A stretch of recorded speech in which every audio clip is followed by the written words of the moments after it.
बिस्मिल्लाहिर्रहमानिर्रहीम। अस्सलाम वालेकुम नाज़रीन, प्रोग्राम है सच तो ये है और मैं हूँ आपके साथ नाजिया खान। नाज़रीन, आज बहुत से अहम टॉपिक के साथ हम एक दफ़ा फिर आपके खिदमत में हाजिर हुए हैं। सबसे पहले प्रोग्राम के हिस्से में हम बात करेंगे भारत और उसकी जो हिंदुत्व पॉलिसी जिस अंदाज में उसके अपने शहरियों को मुतासिर कर रही है, उसके अपने मुल्क के बासियों को मुतासिर कर रही है, जिसमें सिख भी शामिल हैं, मुसलमान भी शामिल हैं, दलित भी शामिल हैं और ईसाई भी शामिल हैं। यू जस्ट नेम इट, सारे लोग उससे मुतासिर हो रहे हैं और अब वो हिंदुत्व पॉलिसी न सिर्फ खित्ते को अपनी लपेट में ले रही है बल्कि पूरी दुनिया को अपनी लपेट में ले रही है। हरदीप सिंह का मामला आपके सामने है। जिस तरह से कैनेडियन वज़ीर आज़म ने कहा कि इसमें भारत मुलव्विस है, भारत ने इसको मज़ाक़ खेज करार दिया। कैनेडियन वज़ीर आज़म फिर आए और अलग ऐलान कहा कि हमारे पास बाकायदा सबूत मौजूद हैं, मगर भारत ने तहकीकात में किसी भी किस्म की पेशरफ्त मदद करने से इनकार किया। अमेरिका सामने आया कनाडा की हिमायत में और उसने कहा कि बड़ा पेचीदा मामला है, संगीन मामलात हैं, कनाडा के साथ आप ताउन करें। आज भी अमेरिका की जानिब से बयान दिया गया है और उससे कबल न्यूयॉर्क टाइम्स ये लिखता है कि अमेरिका की इंटेलिजेंस ने कैनेडियन वज़ीर आज़म को या वो जो कनाडा है उसको हमने ये सबूत फराहम किए हैं कि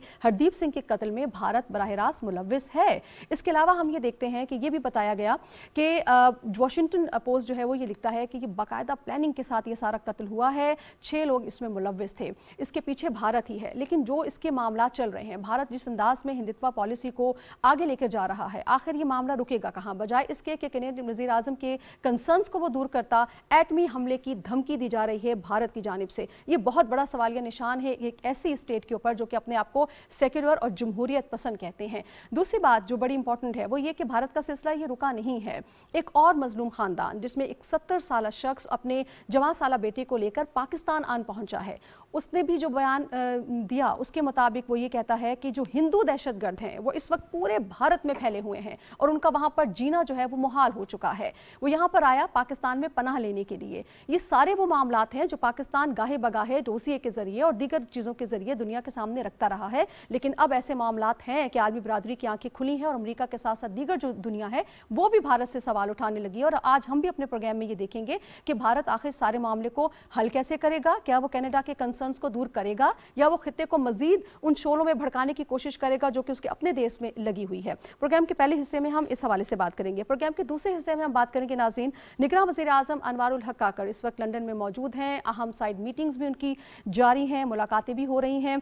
तुर्की टीवी TRT को उन्होंने खुसूसी इंटरव्यू दिया है, उस हवाले से हम बात करेंगे। कुछ चीज़ें उन्होंने कहीं इलेक्शन के हवाले से, इंतखाबात के हवाले से उनसे हर जगह पर सवाल हुआ और हमें क्लैरिटी ऑफ थॉट्स उनकी हर जगह पर नजर आई, जिसमें उन्होंने कहा कि इलेक्शन के हवाले से उनका ये कहना था कि किसी खास ग्रुप की हिमायत या मुखालिफत नहीं की जाएगी, पाकिस्तान जल्द इंतखाबी अमल में दाखिल होगा। इंतखाबी हल्का बंदियों के हवाले से उनका यह कहना था कि ये एक आईनी तकाजा है, अगर किसी सियासी जमात को एतराज़ था तो साबका पार्लियामेंट में जब कानून साजी हो रही थी तो ये नुक्ता उनको वहां उस वक्त उठाना चाहिए था। फिर निगरान वज़ीर दाखिला ने साबिक वज़ीर आज़म नवाज शरीफ के हवाले से एक बयान दिया जिसको ओवरऑल तोड़ मरोड़ कर पेश किया गया। फिर एक वजाहती बयान भी सामने आया। तो ये तमाम तर सूरत हाल है क्या, आज इस पर हम अपने पैनलिस्ट से बात करेंगे। मुझे प्रोग्राम में बहुत रेलेवेंट पैनल ने मुझे ज्वाइन किया है, मैं उनका तारुफ करवा देती हूँ, फिर हम डिस्कशन को ओपन करेंगे। मुझे सबसे पहले ज्वाइन कर रहे हैं वकार सती साहब, सहाफ़ी हैं, तज्ज़ियाकार हैं। बहुत शुक्रिया वकार साहब, आपने टाइम निकाला। उनके साथ तशरीफ़ फरमा है इरफान गौरी साहब, सहाफ़ी हैं, तज्ज़ियाकार हैं। बहुत शुक्रिया इरफान साहब, आप हमारे साथ इस वक्त मौजूद हैं। इसके अलावा हमें बज़रिया स्काइप ज्वाइन करेंगे जाहिद गशकोरी साहब। जाहिद साहब, अगर आप हमें ज्वाइन कर चुके हैं तो मैं आपको भी खुश आमदीद कहूँगी। सबसे पहले वकार साहब, मैं आप सबको वेलकम करने के बाद प्रोग्राम का आगाज़ आपसे करना चाहूँगी। सर, भारत और उसकी हिंदुत्व पॉलिसी, उस पर हम गाहे बगाहे आवाज़ भी उठाते रहे हैं। सिख कम्युनिटी पूरी दुनिया में इस वक्त सरापा एहतजाज है। भारत को जो रद्द-ए-अमल देना चाहिए था वो उसने नहीं दिया, बल्कि हठधर्मी और ब्रुटैलिटी की आखिरी हदों को छू रहा है। क्या कहेंगे आप? बहुत शुक्रिया आपका। देखिए, भारत का जो हमारे साथ रवैया था 75 सालों से, जिस तरीके से हमारे लोगों को, या हमारे लोगों का मतलब है कि ये लाइन ऑफ कंट्रोल के ऊपर जो वो तबाही मचा रहा था, नाहक जो खून है वो यहाँ वो बहा रहा था और मासूम शहरियों को और जो कानून नाफिज करने वाले अदारे हैं उनको शहीद कर रहा था। तो उस वक़्त दुनिया हमें इतनी अहमियत नहीं दे रही थी या हमारी चीखों पुकार वो नहीं सुन रही थी। 75 सालों से कश्मीर में जो कुछ हो रहा है उसको इतनी हाइप नहीं मिल रही थी। अगर कोई जानता भी था तो वो आंखें मोड़ लेता था। लेकिन ये ऐसा मकाफात अमल है कि अब वो उसकी सारी जो उसका रवैया है अक़लियतों के साथ अपने मुल्क में, वो सारी दुनिया के सामने आश्कार हो चुका है। और अब देखें, कनाडा का शहरी कनाडा के अंदर अगर वो मर्डर होता है और जो बड़े सुपर पावर्स हैं वो अगर ये कह रही हैं कि शवाहिद मौजूद हैं कि भारतीय खुफिया एजेंसी जो है वो इसके पीछे थी और इसके अलावा और भी लोगों का मर्डर उन्होंने वो करवाया है। और इसके बावजूद अगर डिप्लोमेटिक तरीके से आप देखें तो अगर इस तरीके की कोई कार्रवाई हो भी जाती है तो उनका स्टाइल कुछ और होता है, लेकिन ना वो उनका जो बीजेपी की गवर्नमेंट है ना ही उसका माजत खाना रवैया है और ना ही वो अपनी गलती मानने को वो तैयार हैं। वो तो अपनी इस चीज़ के ऊपर अटे हुए हैं और अभी भी आप अगर उनका मीडिया देखें या आप उनके वो पॉलिटिशियंस देखें तो वो भी इस चीज़ को उस तरीके से नहीं देख रहे। आप अगर देखें आज ही की बात है कि ये एक वहाँ के लीडर हैं, ऑल इंडिया मजलिसुल इत्तेहादुल मुस्लिमीन के सरबराह असदुद्दीन अवैसी, ये हमेशा पाकिस्तान मुखालिफ रहे हैं, पाकिस्तान की हमेशा से मुखालफत करते रहे हैं और बड़े वो जली कटी बातें करते हैं। लेकिन आज जो उन्होंने कहा है, आज भी और कल भी जो है वो मीडिया की जीनत ये बयान है, उनका ये कहना है कि हमें ये डर है कि पार्लियामेंट में मुस्लिम अरकान को कत्ल कर दिया जाएगा। यानी कि अब अगर सिर्फ वो सिख नहीं है या मुसलमान नहीं है, जितनी अकलियतें हैं, बीजेपी बजाते खुद ये समझती है कि वो जो टुकड़ा है जो तकसीम हुआ था वो सिर्फ वो ही उन्हीं का है और किसी और को जीने का हक नहीं है। अच्छा वकार साहब, आप अपनी बात की ना अवैसी साहब की, तो 2014 से लेकर अब तक उनके घर पर 6 दफा तो खुद हमले हो चुके हैं और इनमें यही हिंदुत्व पॉलिसी पीछे कार फरमा है, उसका भी इन्होंने जिक्र किया। जी जी जी जी बिल्कुल ऐसे ही है। और दूसरा, इससे इस सारे अमल से अगर कोई ये समझता है कि बीजेपी को या नरेंद्र मोदी को कोई फायदा होगा तो मैं नहीं समझता कि कुछ ऐसा होने जा रहा है। उनकी सारी दुनिया को अब ये चीज़ें समझ आ गई हैं, जितनी आलमी कुव्वतें हैं उसमें अमेरिका है, बरतानिया है या और जो वो महज़िब वो ममालिक हैं, उनके पढ़े लिखे लोग, बाशऊर लोग और पॉलिसी साज जो हैं, अब वो भारत को उस तरीके से ये रियलाइज़ करवा रहे हैं कि वो जो कर रहा है वो ज़्यादती कर रहा है और जो इंसानियत दुश्मन इकदाम वो कर रहा है उसमें कोई तफरीक नहीं है। ना हम वो कह सकते हैं कि वो सिर्फ मुसलमानों के खिलाफ हैं या सिखों के खिलाफ हैं या अपनी कम या वो लोअर दर्जे की जो ज़ातें हैं उनके खिलाफ हैं। उनके अंदर अदम बर्दाश्त है, उनके अंदर किसी और को बर्दाश्त करने की सलाहियत नहीं है, ना वो किसी को देखना चाहते हैं। आप देखें ना, कोई भी त्यौहार है या कोई भी चीज़ है, जिस तरीके से वहां पे मुसलमानों के साथ होता है, ईदैन हो वो नमाज नहीं पढ़ने दी जाती। 12 रबीउल अव्वल पे उनको किसी भी किस्म की खुशी मनाने की इजाजत नहीं है, बिल्कुल मना किया गया है। देखिए 12 रबीउल अव्वल हो या वो ये मुहर्रम हो या ईदैन हो, वहां पे तो वो सारे वो बरमला आ जाते हैं और ये कोई ढकी छुपी बात नहीं है। लेकिन अलमिया ये है कि सारी दुनिया ये जानते हुए, सारी दुनिया ये समझते हुए क्यों नहीं कोई ऐसे इकदाम करती जो आलमी वो तंजीम है अक़वाम मुत्तहिदा की, वो क्या कर रही है, उसको क्यों नहीं ही जाके नौ किया जाता उस तरीके से। अच्छा इरफान साहब, ये जो ओवरऑल वैसे किसी मुल्क में अगर इस तरह की कोई कंसर्न्स कोई शो करता है, आपको सबूत देता है, जनरली क्या रवैया होना चाहिए एक महज़ब मुल्क का जो कि अपने आप को एक जमहूरियत पसंद मुल्क भी कहता है, फिर उसको चौधराहट का भी बहुत शौक है, तो उसको क्या होना चाहिए? और जो ये रवैया है ये क्या साइकोलॉजी जाहिर करता है जो इस वक्त की मौजूदा वहाँ पर सरबराही की? देखिए बहुत शुक्रिया आपका। एक तो ये इस मौजू के ऊपर बड़ा हॉट मौजू है, ना सिर्फ पाकिस्तान के अंदर बल्कि अब दुनिया के अंदर भी। अब देखें, जहाँ तक भारत का ये जो सिखों की तहरीक के हवाले से जो है, देखें ये कोई नई तहरीक नहीं है, 1930 से गालबन ये चल रही है। फिर आपको वो भी याद होगा कि वो जो ऑपरेशन ब्लू स्टार था, जिसके बाद जो है वो अनफॉर्चुनेट इंसिडेंट हुआ जिसमें इंदिरा गांधी जो हैं वो उसके रिएक्शन के तौर पे फिर उनके भी असैसिनेशन हुई।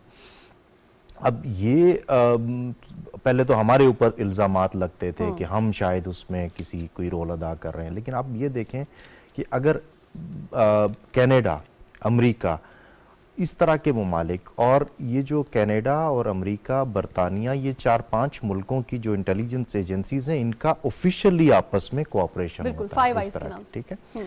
अब ये अगर मुल्क ये बातें कर रहे हैं तो इसका मतलब है कि ये उसमें कोई ऑथेंटिसिटी है, ये सिर्फ हमारा या मीडिया की कहने की बात नहीं है कि मीडिया में आ रहा है कि इसका मत। और फिर ये कि अगर कैनेडियन प्राइम मिनिस्टर अपनी पार्लियामेंट में आके खड़े होकर बात कर रहे हैं, फिर उससे पहले वो जब यहाँ पे G20 में आए तो उन्होंने वो भी कहा कि हमने उस वक्त भी जो है वो मोदी साहब से, तो देखें अब ऐसे लेवल पे जब एक चीज़ आ रही है तो आप किसी भी, जो आपका क्वेश्चन था कि किसी भी मुहज़्ज़ब मुल्क के अंदर कि अगर आप फिर एक तरफ ये करते हैं कि अपने आप को ये क्लेम करते हैं कि हम दुनिया की सबसे बड़ी जमहूरियत हैं, आबादी के लिहाज से जाहिर है वो बहुत बड़ा मुल्क है, 1 खरब 40 करोड़ की आबादी वाला मुल्क है, और उसमें और फिर ये कि उसमें जो जमहूरी कदरें हैं उसमें तो ये चीज़ें कहीं पे भी स्टैंड नहीं करती ना जी। फिर आपका ये जो दोगलापन है, अगर हम माइनॉरिटीज़ के हवाले से अभी सत्ती साहब ने भी बात की, लेकिन ये जो मामला है सिखों वाला, जिसके अंदर एक कत्ल हुआ, एक उनका एक प्रोमिनेंट फिगर उसका कत्ल हुआ,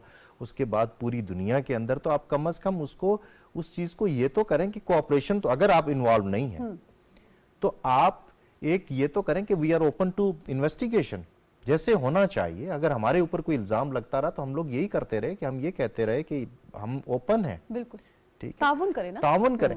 अब लेकिन उसकी बजाय आप ये कर रहे हैं कि दुनिया को सिर्फ इस वजह से कि आप एक बहुत बड़ी मंडी हैं, एक इस वजह से कि आपका जाहिर है कि अब इकोनॉमिक क्लाउड कुछ बड़ा है, तो इसका मतलब ये नहीं है। देखें, जब तक आपके अपने मुल्क, यानी हमें छोड़ें, जब तक आपके अपने मुल्क के अंदर अगर ये जो इस तरह की सूरत हाल होती है, अब अगर इंडिया से अगर कोई बंदा यहाँ आता है और यहाँ अपने आप को एसएलएम के लिए बात कर रहा है, तो उनको पाकिस्तान के हालात का भी पता है कि हमारी इकोनॉमिक कंडीशंस क्या है। इसका मतलब है वो बेचारे कितने तंग होंगे। बिल्कुल ऐसे, बिल्कुल ऐसे। और जो वहाँ पे सूरत हाल ये हो रही है कि मुसलमानों का खास तौर के ऊपर, मुसलमानों का जो इकोनॉमिकली उनको, यानी बाकी तो था ही ना, इस कदर के वहाँ पे अगर बाकायदा तौर पे ऐलानात होते हैं बाजारों के अंदर कि अगर कहीं पे किसी ने, किसी दुकानदार ने किसी मुसलमान को अपना सेल्समैन के तौर पे ही रखा हुआ है, यानी उसने, तो उनको बाकायदा तौर पे ये कहा जाता है इनको आप निकालें, अदरवाइज ये है कि आप लोग उस चीज के अपने अमल के खुद जिम्मेदार होंगे। सर, ऐलानात करवाए गए कि जो मुसलमान दुकानें खोले बैठे हैं उनसे कुछ ना ले, उनसे लेन देन खत्म ना करें, माशी इस्तेहसाल की बात हो रही है। यानी ये तो एक एक्सट्रीम वो है ना जी, आपके इख्तलाफात हो सकते हैं, रिलीजियस आपकी आपस में वो हो सकती है, लेकिन इस हद तक आप चले जाएं कि किसी का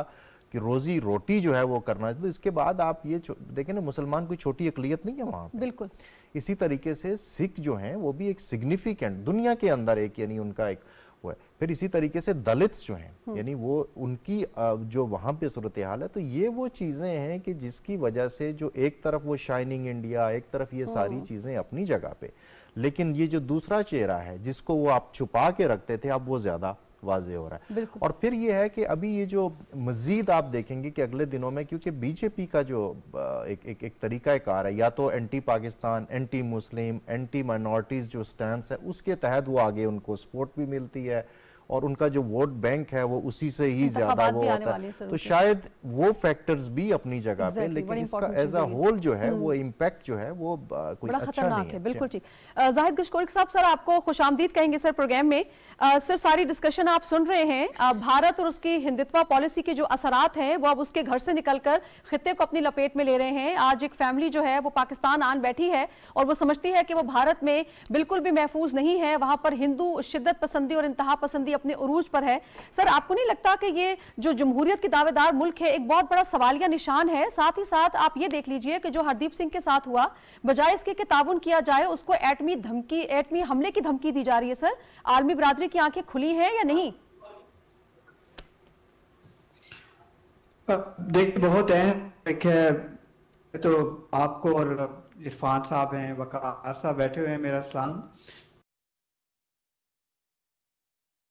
बहुत अहम डिबेट है, मैं कंटिन्यू करना चाहूँगा जहाँ पर पिकअप किया है जी। पाकिस्तानी पर्सपेक्टिव से अगर देखा जाए तो पाकिस्तान के पास ये इतना बड़ा अपॉर्चुनिटी आया है, जो बम शेल डिप्लोमेटिक राव चली है अभी कनाडा की इंडिया के साथ, किसी भी प्राइम मिनिस्टर की जानिब से इतना कैटेगोरिक बयान सामने आना कि इंडिया की इन्वॉल्वमेंट है उसकी स्पाई एजेंसी की, तो ये एक बहुत बड़ा मैसेज है कि किस तरह से इंडिया या इंडिया के खिलाफ, जहां इंडिया के अंदर राइट्स की बात होती है, माइनॉरिटीज़ की, चाहे वो मुसलमान हैं या सिख हैं, उनकी आवाज़ों को दबाया जाता है। दुनिया से बाहर भी पाकिस्तान पर तो हमेशा इल्ज़ाम लगाता रहा है और इंडियन मीडिया जो बहुत ही वाइल्ड है, पाकिस्तानी नैरेटिव और पाकिस्तानी सेंट्रिक डिबेट उनकी 50 से 70% तक चलती है और पाकिस्तानी एजेंडा सारा पुश कर रहे होते हैं। कनाडा में ये जो इशू सामने आया है, अब कनाडा सिख कम्युनिटी है वो अमेरिका में भी इतनी है, बरतानिया में भी है, और जहाँ इंडिया का एक मॉडरेट फेस सामने आता है, लेकिन वहाँ माइनॉरिटीज़ को प्रोटेक्ट करने की या उनकी राइट्स की बात आती है, वहाँ किसी भी एक बड़े मुल्क के प्राइम मिनिस्टर की जानिब से कैटेगोरिक एक, आप इसको इल्ज़ाम कहिए, इल्ज़ाम इसको नहीं कह सकते इस स्टेज पे, क्योंकि बड़ी एक ब्रॉडर इन्वेस्टिगेशन की गई है, मुख्तलिफ कंट्रीज की इंटेलिजेंस एजेंसीज ने अपना सपोर्ट सिस्टम दिया है, जिससे ये अनाउंसमेंट सामने आई है कि एक क्लियर इन्वॉल्वमेंट है इन्वेस्टिगेशन में, इंडिया को कोऑपरेट करना चाहिए। जी सर, कैनेडियन वजीर आजम ने कहा है कि हमने बाकायदा सबूत हासिल किए हैं, पूरे सबूत हैं हमारे पास, और उसमें जो अभी न्यूयॉर्क टाइम्स ने कहा है कि अमेरिका की जो इंटेलिजेंस एजेंसी है उसने बाकायदा सबूत फराहम किए हैं कनाडा को। बिल्कुल ऐसा है, और साथ ये भी देखिए कि 24 मिलियन से ज्यादा कम्युनिटी बाहर है, मेजॉरिटी अपने राइट्स की बात करती है, चाहे वो बरतानिया में बैठे हों या फिर कनाडा में, अमेरिका में हूँ या फिर दूसरे ममालिक में बैठे हुए हैं। हमेशा हम इंडिया पर ये प्रेशर रहा है। ये बात भी ठीक है कि यहाँ पर जहाँ इंडिया कोऑपरेट नहीं करना चाहेगा वहाँ पर अमेरिका की तरफ से भी ये बताया गया है कि उनकी तरफ से इंटेलिजेंस प्रोवाइड की गई थी, लेकिन उनको ये डायरेक्टली मालूम नहीं कि क्या इंडिया की डायरेक्ट इन्वॉल्वमेंट है इस कत्ल के पीछे या कम्युनिटी को क्रश करने के हवाले से। अब लेकिन उन्होंने कह दिया है कि इंडिया को कोऑपरेट करना चाहिए, लेकिन इंडिया की तरफ से जो एक रिएक्शन सामने आया है, चाहे उसका मीडिया हो या दूसरी चीजें, वो बहुत स्ट्रांग है और वो तो किसी हद तक बहुत ही अनएक्सेप्टेबल भी लगता है कि न्यूक्लियर बम का थ्रेट किया गया है लाइव टेलीविजन शोज पे, या फिर कोई सिख कम्युनिटी का रिप्रेजेंटेटिव नहीं बैठ सकता वहां पर। तो ये एक बड़ा हैरान कुन मामला है। दूसरा, अगर आप हिंदुइज्म को देखें, इंडिया ने हमेशा प्रमोट किया है, इवन आपको पता है कि इंडियन बहुत डायस्पोरा बाहर है दुनिया में, चाहे मिडिल ईस्ट में हो, कनाडा में हो, अमेरिका में या बरतानिया में। इवन बरतानिया के जो वजीर आजम इंडिया का विजिट कर रहे थे रिसेंटली, जो जीसीसी कंट्रीज और दूसरे वहां पर लोग आए थे मुख्तलिफ, उनमें से बरतानिया के वजीर आजम ने एक स्टेटमेंट दी थी पब्लिकली कि he is a proud Hindu as well। तो इट मीन्स के जहाँ सिख कम्युनिटी बड़ी डोमिनेट करती है मुख्तलिफ ममालिक में, वहाँ हिंदुइज्म भी डोमिनेट करता है, उसको प्रमोट किया जाता है, राइट्स नहीं दिए जाते माइनॉरिटीज को, चाहे मुस्लिम्स को, जो मुसलमान हैं आपको पता है हमेशा ही प्रेस किया जाता है। अभी रिसेंटली जो डिबेट देख लें इंडिया में, जो हमेशा एंटी पाकिस्तानी सेंट्रिक डिबेट रहती है, इतना अनफॉर्चुनेटली जो हम तीनों जर्नलिस्ट यहाँ पर बैठे हुए हैं, इरफान साहब हैं हमारे सीनियर हैं, इनसे बहुत सीखा है, साथ वकार बैठे हुए हैं, कुलीग रहे हैं, हमारे मीडिया ने इतनी डिबेट, इतना टाइम नहीं दिया इस बड़े इंपॉर्टेंट इशू को जो कि देना चाहिए था। अदरवाइज कि इंडिया का जहाँ पर दूसरा चेहरा है, जहाँ वो डेमोक्रेसी की बात करता है, चांद के दूसरे हिस्से पर वो पहुंचा है, द फर्स्ट कंट्री, दूसरी तरफ माइनॉरिटीज की जो फंडामेंटल राइट्स हैं उसको कभी भी सामने इस तरह की चीज नहीं नजर आती। अगर आप स्टेट डिपार्टमेंट की रिपोर्ट्स उठा के देख लें, वहां पर जहां माइनॉरिटीज की राइट्स आते हैं, मुसलमानों के हों या दूसरे कम्युनिटीज के, इंडिया हमेशा पीछे रहा है पाकिस्तान से। अब देखना ये होगा कि दूसरे ममालिक इंडिया को कितना सपोर्ट करते हैं जब ये इन्वेस्टिगेशन आगे बढ़ती है, डिप्लोमेटिक राव है, टॉप लेवल पे डिस्प्यूट शुरू हुआ है, और जाहिर है कनाडा के भी बहुत स्टेक्स हैं, इंडियन डायस्पोरा वहां पर बहुत ज्यादा है। अब ये बात सामने पब्लिकली आके करना, इंटरनल इन्वेस्टिगेशन जारी थी, एक लावा पक रहा था जिससे उन्होंने अनाउंसमेंट किया है। अब दोनों ममालिक के दरमियान एक अच्छा रिलेशनशिप है, बिजनेस का, डोमिनेटिंग बिजनेस करते हैं दोनों कंट्रीज आपस में।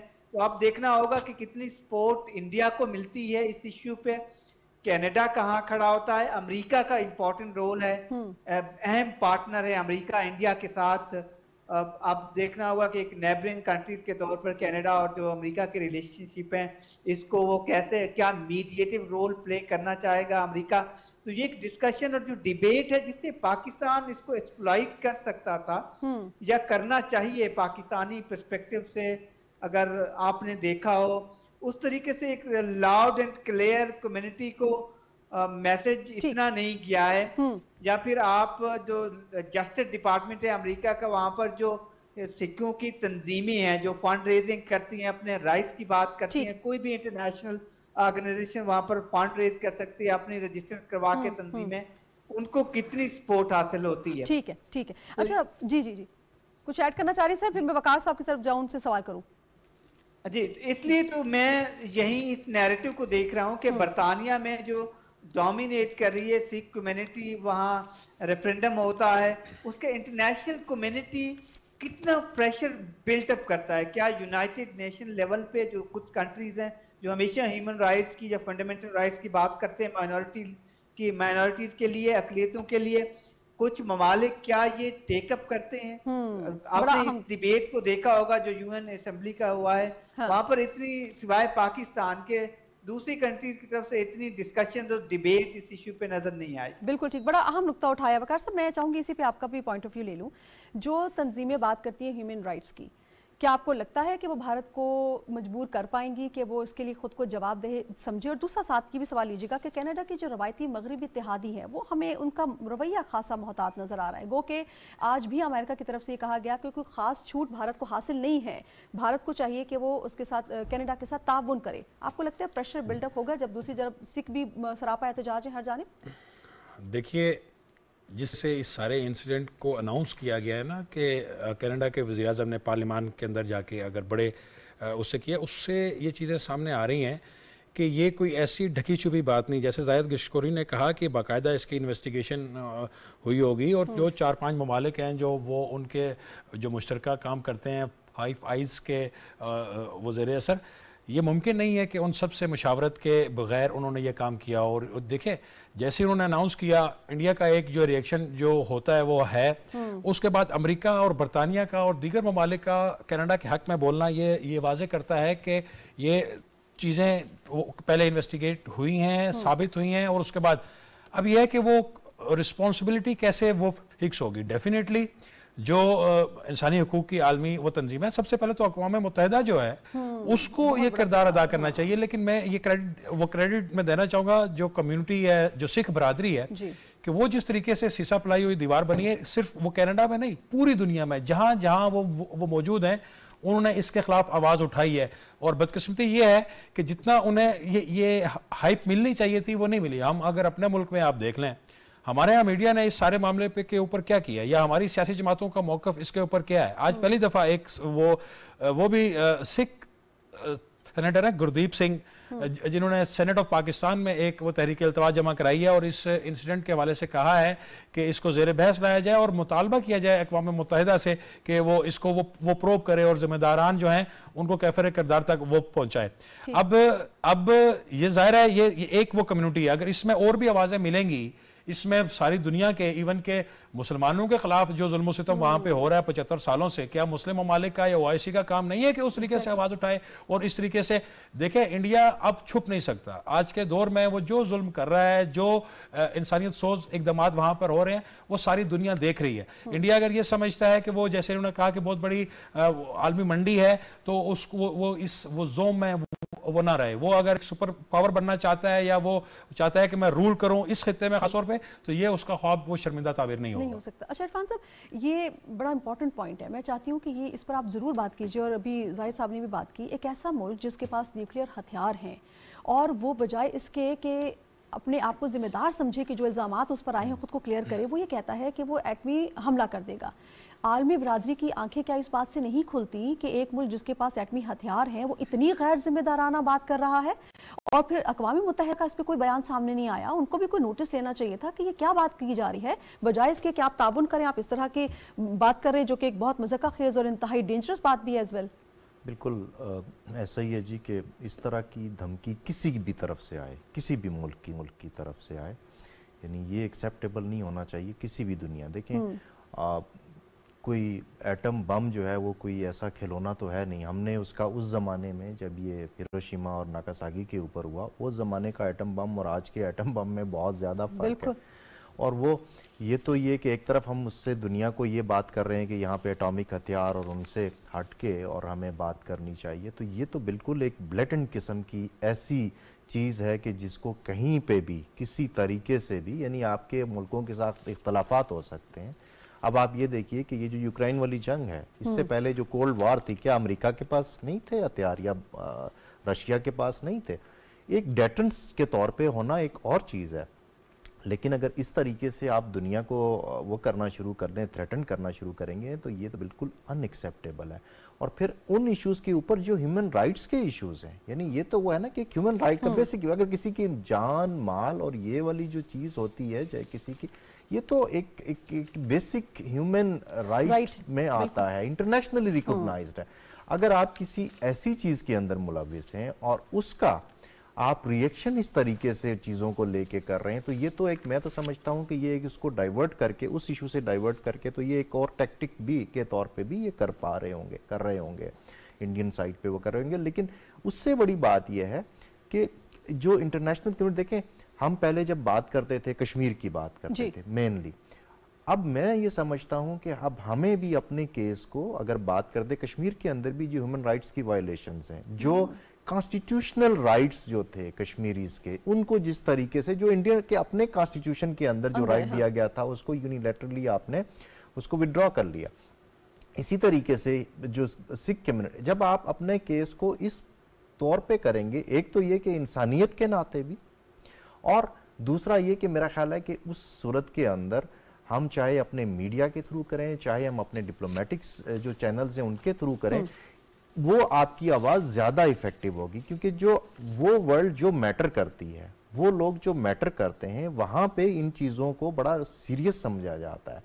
आपको याद होगा कि एक मशरक़ वस्ता के एक मुल्क के हवाले से बहुत अमेरिका का और उनका आपस में चला था, एक जर्नलिस्ट के हवाले से। देखिए वो हालांकि उनके वेरी क्लोज अलाइज, लेकिन रिएक्शन जो था वो कितना ज़्यादा था, उसकी वजह ये होती है कि उनकी भी जो लेजिस्लेचर्स हैं, जो उनके पॉलिसी मेकर्स हैं, उनके ऊपर उनके अपने लोगों का दबाव होता है। लेकिन इरफान साहब, क्या ये मामला मंतकी अंजाम तक पहुंच पाएगा? अगर मैं आपसे ब्रीफली जानना चाहूँ। नहीं, ऐसा तो देखें, ये तो आप कहना, क्योंकि ये इस तरह की जितनी भी चीज़ें होती हैं इसमें कहीं साबित तो नहीं होता, लेकिन ये एक मुल्क के खिलाफ एक बहुत बड़ा एक उसकी जो जितने क्लेम्स होते हैं और उसके खिलाफ एक उसके ऊपर एक दाग तो बहुत बड़ा लगा है, और फिर इस लेवल पे लगा है कि जहाँ पे वो ममालिक जो उसके क्लोज अलाइज हैं, यानी कनाडा, कोई ये नहीं है कि कनाडा के और भारत के आपस में ताल्लुकात का कोई मसला था या अमेरिका की तरफ से, ये तो उसके बड़े क्लोज लोग हैं। यानी वो जो अब आप जो जियोपॉलिटिकल जो सिचुएशन बन रही है उसमें जियो स्ट्रेटेजिकली भी वो अब जो अलाइनमेंट बन रही है,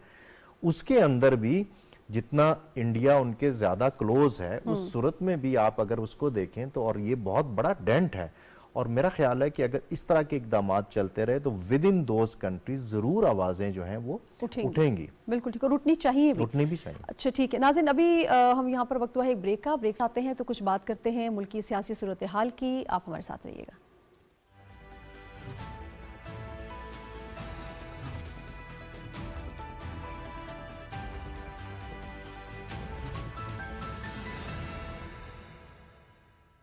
वेलकम बैक नाजरीन। टॉपिक की जानिब जाएंगे जिसमें हम बात करेंगे पाकिस्तान में आम इंतखाबात, साफ शफाफ इंतखाबात के हवाले से। वज़ीर आज़म जब अक़वाम मुत्तहिदा में भी थे, जब वहाँ उस जनरल असम्बली से भी उन्होंने खिताब किया और दीगर इंटरव्यूज़ भी किए, इंटरेक्शंस भी उनके हुए, तो बारहा उनसे इलेक्शन के हवाले से सवालात किए जाते रहे। अब वो लंदन में मौजूद हैं तो उन्होंने वहाँ पर TRT को खुसूसी इंटरव्यू दिया है। उसमें भी उन्होंने इलेक्शन के हवाले से ये ख़ास तौर पर बात कही है कि किसी ख़ास ग्रुप की हिमायत या मुखालिफत नहीं की जाएगी, और उन्होंने ये भी कहा कि पाकिस्तान जल्द जल्द इंतखाबी अमल में दाखिल होने जा रहा है और हम यकीन दिलाते हैं कि किसी भी खास ग्रोह को या उसकी मुखालिफत या हिमायत नहीं की जाएगी। वकार साहब, ये कितनी अहम स्टेटमेंट है वज़ीर आज़म की। हम देख रहे हैं इलेक्शन कमीशन की जानिब से टेंटेटिव डेट भी आ गई है, तो जितनी भी चेमगोइयाँ और बेयकीनी किसी फिजा थी, वो आपको लगता है अब वो सेटल डाउन हो गई है डस्ट? देखिए, जो लोग जमहूरियत पे यकीन रखते हैं उनके लिए तो ये बड़ी खुशाइन बात है, लेकिन जो पाकिस्तान में इंतशार और अफरा तफरी और मारा मारी चाहते हैं कि मदद के साथ, जो सियासत पे यकीन नहीं रखते, जो बैरूनी और जो ना अनदेखी ताकतों की वो मदद पे यकीन रखते हैं, उनके लिए तो ये परेशानी का बायस है। क्योंकि वो तो अपना लाहौर लश्कर सारा छुरियां कांटे तेज़ करके बैठे हुए थे कि जनाब ये तो इन्होंने तो वो करना ही नहीं है। और दूसरा एक और जो अब आगे होने जा रहा है ना, जिस तरफ वज़ीर-ए-आज़म ने इशारा किया है कि कोई फेवरेट नहीं है, ना कोई शख्सियत है, ना कोई सियासी जमात है, ये बड़ी ये बहुत बड़ी और बहुत गहरी बात है। इससे कई लोगों को परेशानी का भी सामना होगा, लेकिन ये उस चीज़ की तौसीक है जो हमारे रियासती अदारों के ज़िम्मेदारान और सरबराहान 9 अप्रैल 2022 के बाद ये कहते रहे हैं कि जो कुछ होना था 75 सालों में वो हो गया, अब कोई किरदार नहीं होगा और कोई फेवरेटिज्म नहीं होगा, कोई पसंद और नापसंद नहीं होगी। साफ और शफाफ इलेक्शन होंगे, अदारों की जो पोजीशन है वो 1973 के आइन के मुताबिक जो है वही रहेगी, वो उससे बाहर वो नहीं आएंगे, यानी सीधा सीधा कि वो सियासत में मुदाखलत वो नहीं करेंगे। आइंदा इंतखाबात में कोई फेवरेट पार्टी नहीं होगी, ना कोई फेवरेट वो शख्सियत होगी, जो इलेक्शन जीत के आए वो आके हुकूमत बना ले। बिल्कुल ठीक। अच्छा इरफान साहब, जब वज़ीर आज़म ने ये बात कही तो उनके इस बयान को बड़ा तोड़ मरोड़ के पेश किया गया। उस पर वफाकी जो निगरां वज़ीर दाखिला हैं, वज़ीर हमारे जो इंफॉर्मेशन मिनिस्टर हैं, उन्होंने इस पर वजाहत की। उन्होंने कहा कि उनके जो बात उन्होंने कही थी उसको सियाको सबाक से हटकर पेश किया गया है। किसी खास ग्रोह का उन्होंने नाम नहीं लिया कि वो इलेक्शन में नहीं दाखिल होंगे, बल्कि उन्होंने ये बात की थी कि जो तशद्दुद पसंदाना सरगर्मियों में या जिसने मुल्क का अमन खराब करने की कोशिश की है वो अदालती निज़ाम के जरिए अपने आप को क्लियर करवाएं, बाकी सारे उस मैदान और इससे पहले भी ये होता रहा है, ये पहली दफा कई लोगों को रोका गया। बिल्कुल, देखिए मैंने माजरत इरफान साहब का टाइम था, बात सिर्फ यही है कि जो सियासत पे यकीन रखता है, जो जमहूर पे यकीन रखता है, जो अवामी ताकत पे वो यकीन रखता है, वो कभी भी ऐसी वो कंट्रोवर्सी पैदा नहीं करता। हाँ। वो कहता है जी कि आप जाएं, चुन के आ जाएं, जो मर्जी करें। लेकिन हम काफी अरसे से कह रहे हैं कि जिन लोगों का ये मकसद नहीं है, जो लोग जबरदस्ती मुसल्लत होना चाहते हैं, जो हाइब्रिड सिस्टम के जरिए आए थे, जो चाहते हैं कि सिर्फ वही वो तो ये भी कहते थे कि हमारा कोई मुतबादिल नहीं है, वो क्या करेंगे, वो लोग नहीं चाहते। और इसके अलावा अगर हम ये भी कह लें कि उस जमात से मेरा नहीं ख्याल कि किसी को कोई मसला है, चंद लोग हैं उनके जो रूहानी पेशवा समेत, उसके अलावा बाकी किसी को नहीं पता। जिसके खिलाफ कोई केस है वो लड़के आए, अदालत से अगर उसको इजाजत मिलती है तो जाके इलेक्शन लड़े, किसी को कोई मसला नहीं। तो इरफान साहब, ये जो बेयकीनी की फिजा बार बार पैदा करने की कोशिश की जाती है, इससे हासिल वसूल क्या है? वज़ीर आज़म ने तो कैटेगोरिकली जो कहा उसको भी तोड़ मरोड़ के पेश किया गया, फिर मुर्तज़ा सोलंकी साहब ने जो है उसकी वजाहत की कि ये बयान तो था ही नहीं जिस अंदाज से पेश किया जा रहा है। देखिए, इसमें जहाँ तक इन पॉलिटिकल पार्टीज़ का ताल्लुक है, कई चीज़ें ये खुद इस तरीके की, अब जैसे ये जो डिलिमिटेशंस वाला इशू है जी। अब ये आपकी अब मजबूरी है, क्योंकि ये कॉन्स्टिट्यूशनल रिक्वायरमेंट है। या तो आप ये पहले करवा लेते, यानी जब मई के अंदर, अब लास्ट ईयर जब आपका सेंसस हुआ उसके बाद आप ये करवा लेते, और फिर ये कि वो विद इन 90 डेज इलेक्शन हो जाते। मतलब एक, जब तक कि हम इन चीज़ों में क्लियर नहीं होंगे, देखिए इंतखाबात होते हैं और इंतखाबात के बाद जिस भी पार्टी को जो सीट्स मिलती हैं, ये वो होना चाहिए कि अगर हम इस मुल्क के अंदर ये चाहते हैं कि यहाँ पे पॉलिटिकल स्टेबिलिटी हो, और जब तक पॉलिटिकल स्टेबिलिटी नहीं होगी उस वक्त तक आपकी इकोनॉमिक स्टेबिलिटी भी नहीं आएगी। और इकोनॉमिक स्टेबिलिटी नहीं आएगी तो इसका मतलब ये हो गया कि आपके जितने भी मामलात हैं, चाहे वो मुल्क के अंदर हों या बाहर हों मुल्कों के साथ, वो उस वक्त तक रिजॉल्व नहीं हो सकते। तो पॉलिटिकल स्टेबिलिटी के लिए ये ज़रूरी है कि हमारे इदारे जो बात कर रहे हैं वो भी उसके ऊपर कायम हों, और पॉलिटिकल पार्टीज भी इस चीज़ के ऊपर बिलीव करें कि हमने 5 साल के बाद जब इंतखाबात में जाना है तो ये रवायत को एक इस तरीके से हम कायम रखें कि इलेक्शन कमीशन का जो काम है वो अपना काम करे और बाकी जो इदारे हैं वो अपना करें, और जो सपोर्ट उनको चाहिए है, यानी इलेक्शन कमीशन को जाहिर है जो एक सपोर्ट चाहिए है वो, और उसके बाद ये है कि इंतखाबात जो हैं वो फ्री एंड फेयर हों, ताकि उसके ऊपर, और फिर जब वो एक इंतखाबात हो जाए तो उसके बाद उसके रिजल्ट्स को भी तस्लीम, क्योंकि बाज़ दफ़ा ऐसा होता है जैसे वो पहले जो हुआ था कि जिसके अंदर 3 सीटों से मामला शुरू हुआ और वो करते करते जो है ना वो पूरा प्रोसेस हुआ, और फिर उसके बाद एक नैरेटिव। देखिए, ये वाली चीज़ें अब ख़त्म होनी चाहिए। उसका नुकसान क्या हुआ कि आपका जो इकोनॉमिक जो तरक्की का अमल था वो अब आप वहां चले गए कि जहां पे आपको कोई कर्जा देने के लिए फिर तैयार नहीं होता, क्योंकि उनको ये नहीं पता कि अगली आपकी हुकूमत का आगे बनेगा क्या। आप लोग जब खुद ही, तो ये बहुत जरूरी है कि आपके पॉलिटिकल पार्टीज कुछ चीजों के ऊपर देखें। कुछ वो हैं कि भाई देखें, कोई भी पॉलिटिकल पार्टी जिसको वोट ज्यादा मिले, जिसकी नंबर ऑफ सीट ज्यादा हो, लेट देम रूल, ठीक है।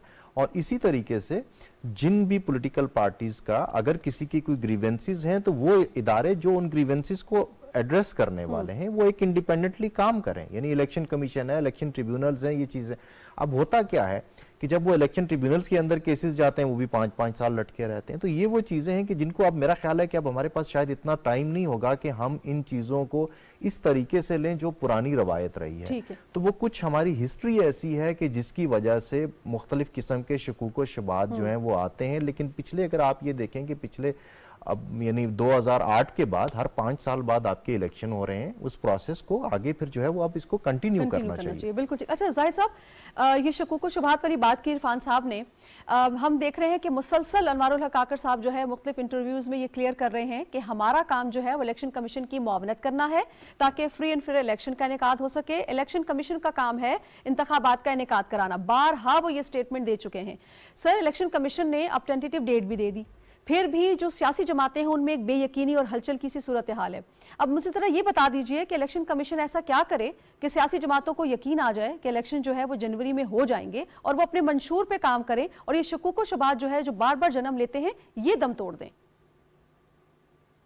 जी, बात तो बिल्कुल ठीक है। Prime responsibility election commission of Pakistan की है, उसकी कैपेसिटी कैपेबिलिटी इंश्योर करवाए और तमाम सियासी जमातों को एक लेवल प्लेइंग फील्ड दे, चाहे वो तहरीक इंसाफ हो या PMLN है या पाकिस्तान पीपल्स पार्टी है या दूसरी रीजनल पॉलिटिकल पार्टीज हैं।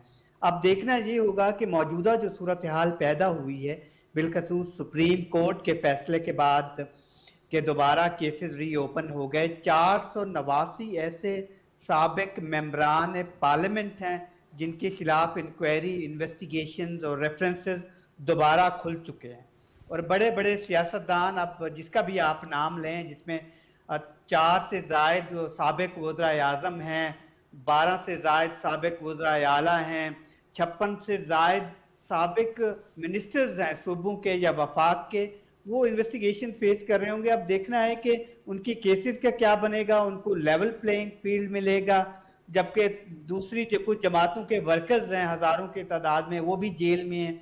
अब ये बड़ी मुश्किल सूरत हाल है।